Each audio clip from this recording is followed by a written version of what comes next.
Shalom, Call Halal Yahweh, Bahasham, Yahweh Shai, Bahasham Chakwadash.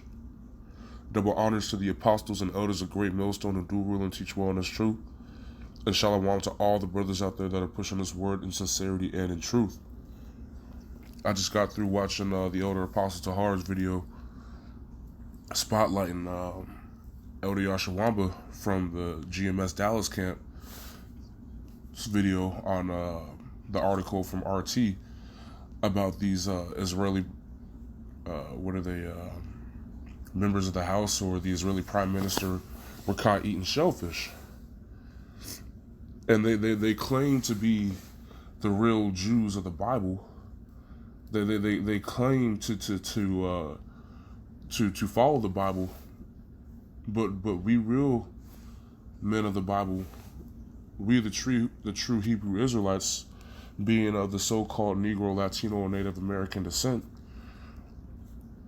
we understand that those are not the people. But I just wanted to get this out of Leviticus, the 11th chapter, and I had an article I wanted to pull up. This is Leviticus 11:8. It says, "Of their flesh shall ye not eat, and their carcass," or Shalak, let me go to 9. It says, these, Leviticus 11:9. "These shall ye eat of all that are in the waters, whatsoever hath fins and scales in the waters, in the seas, and in the rivers, them shall ye eat." And we all know that there's not a shellfish out there that has scales and fins. People are going to say, oh, well, maybe the whole thing's a scale, but it has no fins. The way shellfish move are either with legs or they don't move at all. So that automatically eliminates any type of shellfish, whether that be scallops, whether that be clams, whether that be shrimp.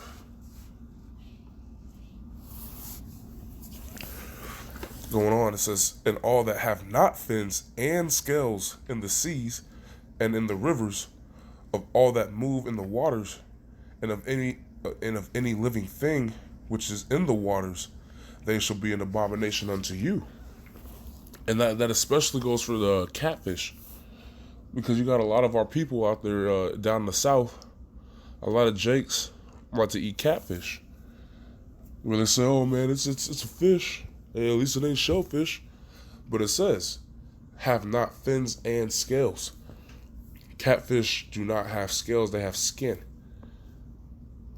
And then you have another thing in the south would be frog legs, or alligator tail, or crawdaddies, which is another form of shellfish, freshwater shellfish.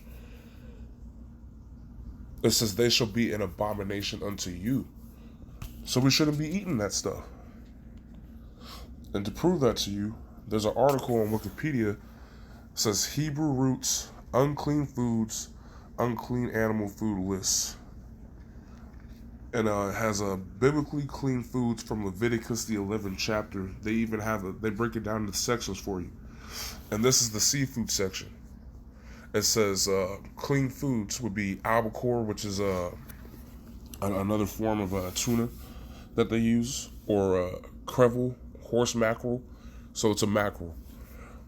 Alewives, or the river herring, anchovies, barracudas, blueback, or it's another herring, the bass, the black drum, the blackfish, the bluegill sunfish, the bluefish, the buffalo fish, pollock, which is the Boston bluefish, carp. What's another one on here?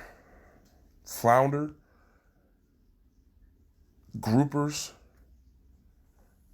and I'm just spotlighting certain fish off this list. Halibut, and like the Elder Apostle brought out in this video, Elder Apostle Tahar, kingfish, lionfish, the mullet. And look at this list.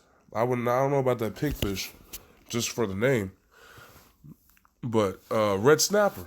And I used to fish for red snapper all the time off the coast of Florida. You go to the Gulf Coast of you go to the Gulf of Mexico, Red snapper are just abundant there.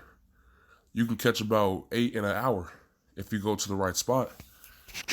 And then for those brothers that fish, that's a pretty good day fishing if you're catching 8 fish in an hour. That means they're just biting on the reel. Salmon, the sea bass, the striped bass, and trout. As we see, there's a huge list of seafood that we can eat. But as soon as we get to the unclean, the abalone, clam, crab, crayfish, dolphin, eel, krill, lobster, moonfish, mussel, octopus, oysters, scallops, shark, shrimp, a skate, which is like a ray, or yeah, it's like a ray, and they should have stingray on here. Sturgeons, swordfish, whale. So there's resources for the brothers out there that are unsure of what's clean and what's unclean. You have to do your research. You have to look things up. It's all through the Spirit. It's all out there for you. Shalom.